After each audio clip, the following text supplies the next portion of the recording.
All right, so I'm gonna show you the two different varieties of the sandwiches that you guys aren't making in your groups so that you can still experience all of the varieties and then we'll be able to taste them, okay? So we're gonna start with two of the varieties. I have the canapé, which is your small 2 to 3 bite sandwich. And for this, we're going to use, we're gonna do a tomato bruschetta. So I have our bruschetta toast here and I'm gonna make the tomato salad. And then we're also gonna do a whole wheat finger sandwich with a little bit of cream cheese as our base and a little bit of cucumber as our vegetable, okay? All right, so I'm gonna start with the bruschetta. So bruschetta, anyone know what bruschetta is? Serena? Nice and loud. It's tomato and mozzarella. Okay. And there's like, what is it, balsamic vinegar? Yep, some sort of acid or something like that. Good. All mixed together. All mixed together. And then put on top of the bread. Awesome. Blake? It's an open face sandwich. It's an open face sandwich, awesome, and it's 2 to 3 bites. So the most important thing to remember, guys, is when you're doing this is you don't want to put too much on your toast. Like if I went and put like a big heaping tablespoon on here, it would be super hard for my guests to eat and it would be uncomfortable, especially if we're passing this around as a party. So when we are preparing something like this, let's make sure that we're thinking about portion size and our guests when they eat them, okay? So to do your tomato bruschetta, I'm going to show you how to, we're just going to small dice this tomato. Just want to cut the core out. Just going to small dice this tomato, lay it flat. Who knows why I'm using a serrated knife with tomatoes? Serena? Because it's easier to cut sideways. Very good. So I'm cutting it just how we cut an onion.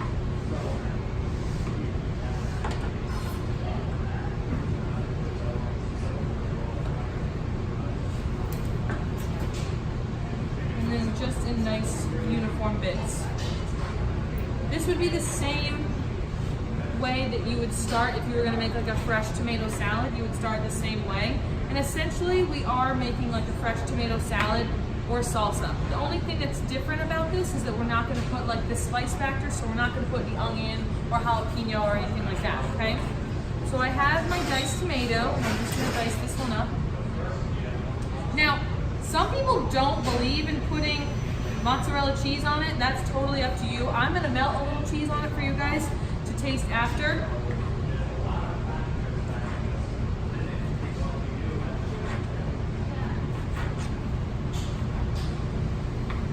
Making sure you're all set.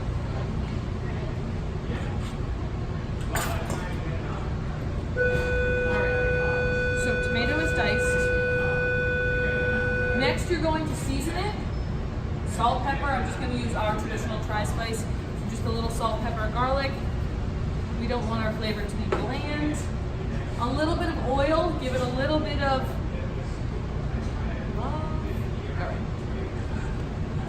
and then mix it around, okay? If I just put seasoned tomatoes on the toast, not only would it be a little strange because it wouldn't have anything, it would just be diced tomatoes on toast. The oil is gonna give us a little bit of stickage, a little bit of blending power, and then it's also gonna keep it from sticking in the oven, okay? Just a little bit more. You don't wanna put too much because you're not looking to make tomato flavored oil. That would be a little silly. And then the only other thing that we've been missing from here is acid. And I'm going to sprinkle a little bit of, or drizzle a little balsamic on after. So don't worry about putting this in here. You wouldn't want to put balsamic in it, because balsamic, you guys know what color it is. Very dark with black. So it's gonna cloud and it'll ruin our salsa, okay? So I'm just gonna put a little mix. Just enough to cover the toast, okay? Not crazy. This one tomato is gonna make all 12 portions that I have, okay?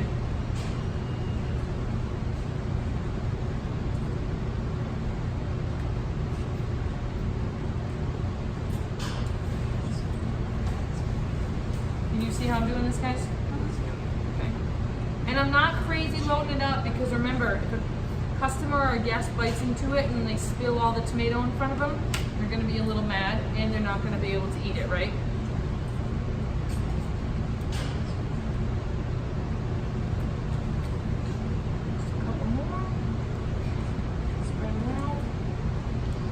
what I did before you guys got here was I had this baby baguette and I sliced it and then I just toasted it in the oven with a little bit of olive oil and salt and pepper. All I was trying to do was give it a little bit of a shield or a crust, because if I have a fresh baguette, you know, when you guys buy it at the store, it's nice and soft in the middle. It's just gonna suck up all this juice. So I needed to give it a little bit of a shield so it doesn't get soggy. And then in the oven, all we're trying to do is we're just gonna melt the cheese on top. It's gonna be in there for 5 minutes, okay? So it's not even gonna crisp our bread, so you have to do that ahead of time, okay? Everyone see this? Perfect. All right. The next thing I'm gonna do is just sprinkle a little cheese. Chef, can you do one no cheese for me? Of course. Thank you. For me as well. I'll do half and half, no cheese and some with cheese, okay?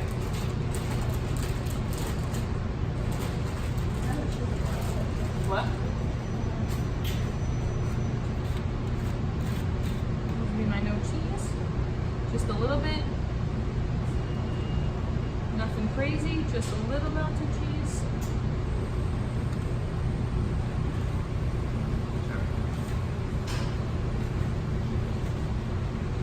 And I'm gonna ask someone to walk this over to the oven and just set like a 5-minute timer in that top oven, okay?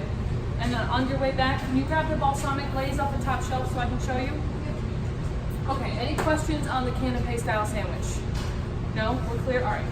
So let's do the tea sandwich.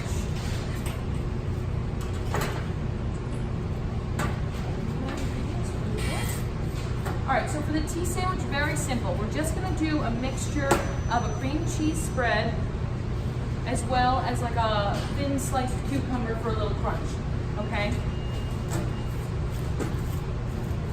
Serena, I forgot one thing. Can you give me like a little butter knife to spread my cream cheese with? Thank you very much. Can you hold opening that, Chef? I wrapped like Armageddon. Okay, that's good. That makes sense.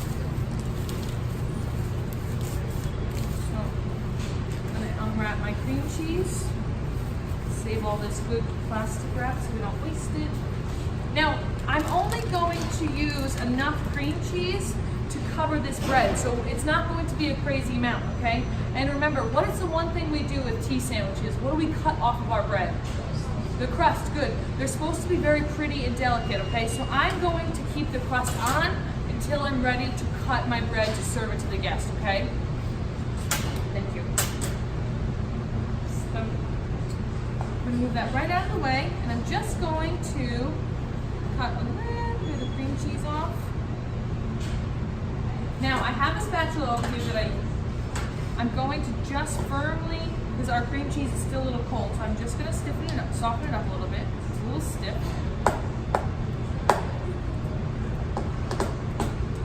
You want it to ultimately be soft enough so you can spread it on your bread just like you would spread like butter or something, or mayonnaise on bread like real cheese. You don't want it to pull on your bread, okay? But I didn't toast the tea sandwiches because I didn't want the bread to be tough. I want it to be very delicate, okay?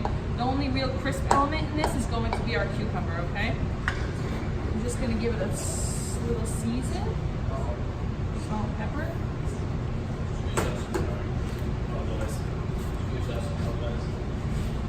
Don't worry, the words in that.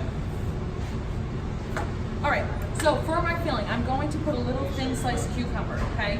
And I want everyone to take a look. I have a peeler because I'm not going to put the skin in my sandwich. Why would I not put the skin in my sandwich? Anyone know why? Not because it's gross, but what else? Cucumber skin. Dan? Cucumber skin is also kind of healthy. Not that it's unhealthy, Blake. It's too tough. If Good. you're just looking for a slight crisp, there's no point in adding this. Thank you, good answer. Yes, it's a little too tough, okay? It's a little waxy, you can all feel it, you can kind of see it. So I don't want that in my sandwich. I want when someone to bite into the sandwich to just get the crispness of the cucumber and not this real waxy skin, okay? So I'm gonna cut the ends of my sandwich off. And I'm gonna give it a quick little peel. I mean, if you really were dead set on leaving the cucumber skin on, you could. Right, this is not an English cucumber. If this was an English cucumber, their skin is a little bit lighter and more delicate. You could leave it on. Completely your choice, but for this purpose, I'm gonna take it off, okay? It's because it fits our purposes better.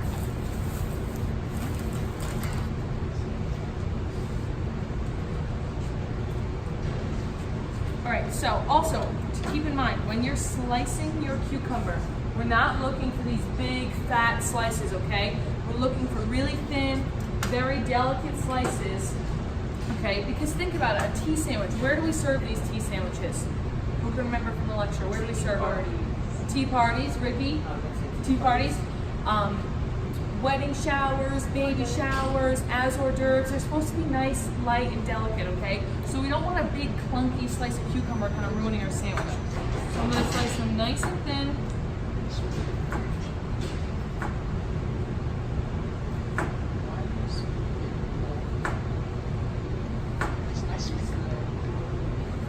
And if you slice them nice and thin, you can layer them on your sandwich, okay?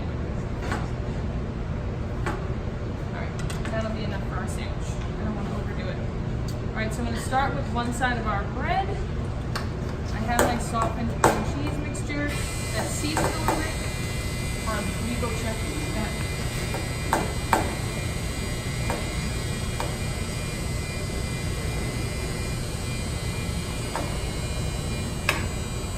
So I'm just going to take and spread my cream cheese out evenly, like you would spread any of your spreads.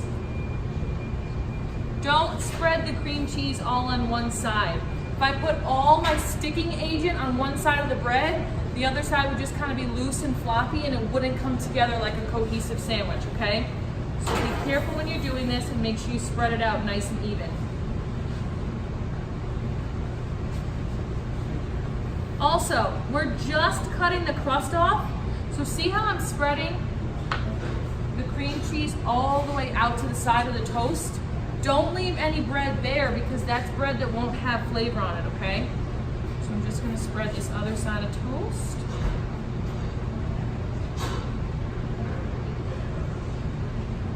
Guys, any questions so far on stuff like this? Okay, good.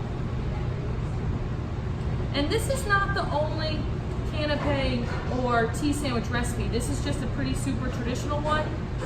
You can even take these sandwiches and adapt to them if you wanted. I just wanted to show you a very generic, very basic one so you had the idea and could taste it, okay?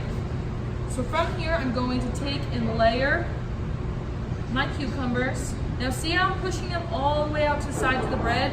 I don't want to just put them in the middle because I want to make sure that every single piece, when you cut this sandwich up, is going to get a cucumber, okay? See how I did that? Give it a little pat down. Give the cucumbers a little seasoning. Then take your cream cheese, line your sandwich up, and give it a good pat, okay? Now, you don't have to make this a cream cheese base too. I worked at a hotel in Newport over last summer, and we used to do tea sandwiches every single day for tea, and every single day they would change as well. So we would do like a tuna salad, a house-made chicken salad with different vegetables. They don't just have to be cream cheese based, okay? So now that I have my sandwich is when we're going to cut it, and I want to show you a couple different varieties. So what do we do first with the tea sandwich? Cut the crust off, good. So very delicate, just cut the crust off.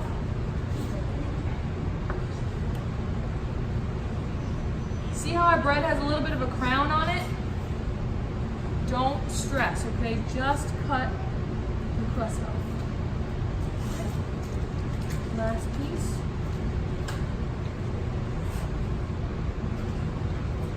You don't get it all, that's fine.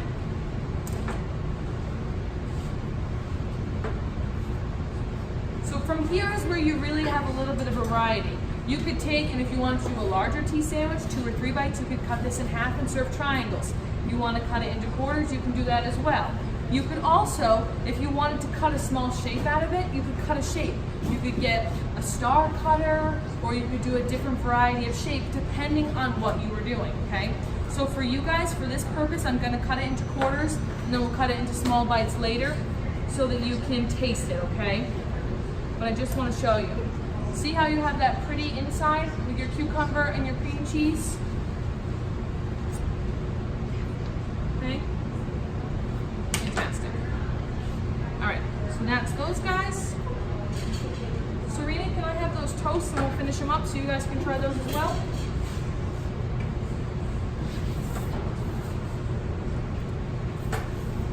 Thank you, ma'am. Awesome. So see how our tomatoes are lightly melted, our cheese is nice and brown. Just loosen these up a little bit. The last thing I have for these guys is just a little sprinkle of basil and your drizzle of balsamic. So I'm gonna hit these guys with just a little bit of balsamic, nothing crazy, because at the end of the day, it's not a balsamic toast, it's a bruschetta toast. So you wanna taste everything when you have it, okay?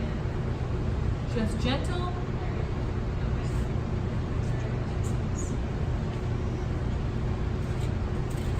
The closer you move the toast together, the less you spill on the sheet pan.